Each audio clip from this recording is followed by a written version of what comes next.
Hey there, it's James, and welcome back to another side quest, where either myself or Jesse does a quick, spoiler-free review of one of our solo books. Of course, always be on the lookout for our bi-weekly main quests, where we do a spoiler-filled review of a buddy book as well. Before we get started, I just want to remind everyone that we have a $1 Patreon if you want to support our show. This also grants access to all episodes 2 days earlier than the public release. Links for Patreon and all of our social media are in the show notes. We post our episode release schedule at the top of our Facebook page in case you're looking to read along with us. Let's jump into my review of the Themis Files by Sylvain Neuvel. This is a trilogy of books which includes the titles Sleeping Giants, Waking Gods, and Only Human. This is a science fiction series, but written very much like a grounded, realistic story. I think the book should appeal to a much wider variety of readers than just us science fiction geeks, without a doubt. So let's jump right into the summary. When she was a girl, Rose Franklin was riding her brand new bike in the woods near her home in South Dakota when, for apparently no reason, the ground beneath her collapses and she tumbles right into it. Instead of finding herself lying down on dirt and rocks, she finds herself in the middle of a giant metal hand. Fast forward to her adulthood, and we find Rose leading a project studying the very hand she fell into all those years ago. We learn that it's been in the ground for thousands of years, at the very least, possibly longer. No one on Earth would have had the technology to make it at that time, or even in the present day for that matter.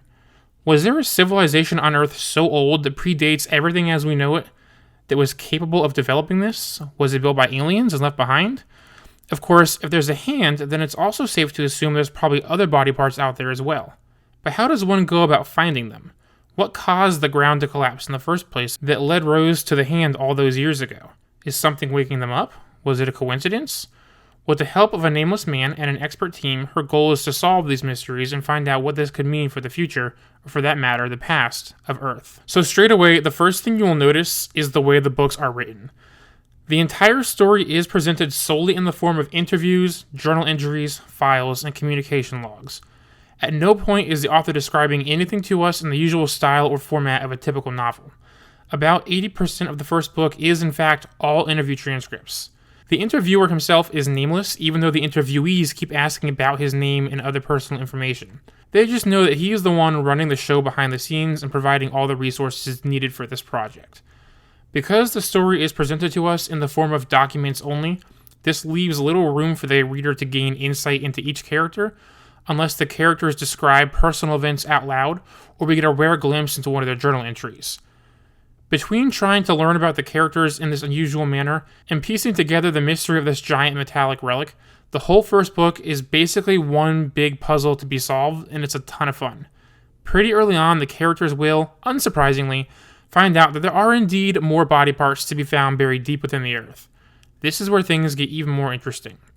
The pieces could be anywhere, in any climate, in any country, in any remote area, or beneath a populated city. How does the United States of America plan to sneak into other countries and search, mile by mile, for these pieces? What kind of system can they devise to find these pieces at all? What happens when they do find them? These massive pieces aren't exactly something you can easily hide under your shirt to be brought back to a secret base. And of course, what will they do with this technology if they do find all the pieces? Whatever this robot is, it would tower over buildings. Each book has a very distinct vibe and rotating cast of characters. For me, this is a rare instance in which I don't much care for any of the characters. I certainly liked them, and I had my favorites, but for me, this story was about the situation and not so much the characters themselves. It's just such a fascinating scenario. I was completely pulled into it the more we learned about what was going on, and at one point I got worried because sometimes the mystery of something can be more exciting and intriguing than the answers we end up with. Nobody wants disappointing answers after they've built themselves up in their own mind with all the possibilities.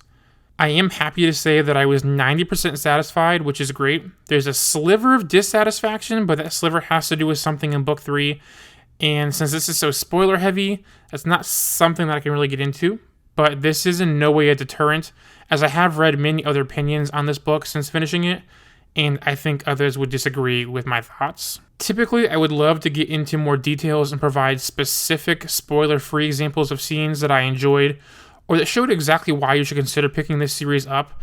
But with this story, it's really hard because anything I say will potentially spoil part of that mystery, as every turn of the page divulges new information. So to keep it brief and simple, This book has a lot going for it. There's genuine excitement, surprises, laughs, fear, and intrigue. There's a lot of shady things going on as well, including a scene in the first book where, due to an unfortunate event, our nameless interviewer reveals just how connected he is and makes quite an interesting choice for the project that had me squirming in my seat. It's one of those moments where an author can really bring out genuine emotion and surprise for something that's clearly a work of fiction. I gave Themis Files an overall series score of 4 stars.